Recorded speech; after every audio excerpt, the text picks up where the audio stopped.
આપજે કે હું આ નવરાત્રીનું વ્રત પરિપૂર્ણ કરી શકું.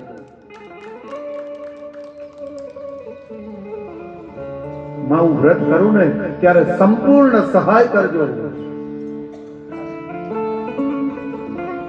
અને હે મારી માતાઓ, નવરાત્રીનું વ્રત જો તમે કર્યું હોય ને અને તમારા વાસની અંદર આજુબાજુમાં નાની નાની 9 દીકરીઓ હોય ને તો એકાદ દિવસ તમારે નિવેદ હોય એ દિવસે એ 9 કુમારિકાઓ એનું મહત્વ બતાવ્યું છે. આમાં જેના લગ્ન ન થયા હોય એવી દીકરીઓ નાની નાની, જેને નવ દુર્ગા કહેવાય, એ દીકરીઓને ઘરે બેસાડી આસન ઉપર એને બાજર પાટલા ઉપર થાળી મૂકી એને કંસાર જમાડજો. એ નવ દુર્ગા જમશે ને એટલે તમારી માં ભગવતી જમી એમ માનજો વાલા.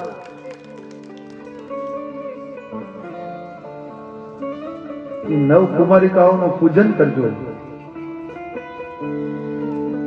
અમારા પ્રવીણભાઈ આ દેવી ભાગવતની કથા મારી લગભગ આ 3જી છે. અને એ કુમારિકાને માં પરમા માં ભગવતીનું સાક્ષાત સ્વરૂપ જ માને છે. અને 9 દુર્ગાના સ્વરૂપ પણ અહીંયા મારા ખ્યાલ મુજબ થશે. અને આવો લાવ તમને મળે ને તમારી દીકરીને 9 દુર્ગા બનાવવાનો તો વાલા લાભ લઈ લેજો. કે ભાગ્યશાળી હોય ને એની દીકરી 9 દુર્ગાના સ્વરૂપમાં આવે છે.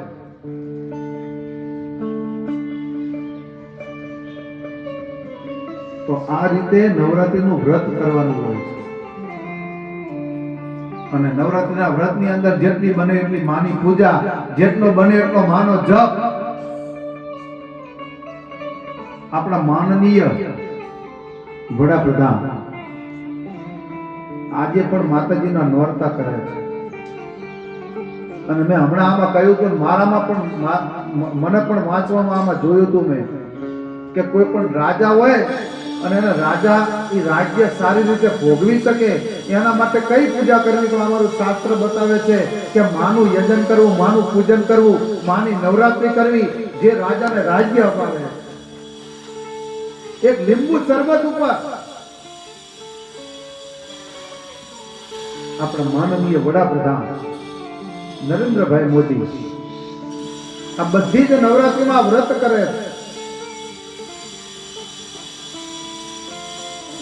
તો આ પ્રમાણે જે કોઈ વ્યક્તિ વ્રત કરશે એનું સંપૂર્ણ નવરાત્રીનું વ્રત એને કર્યું એવું કહેવાય.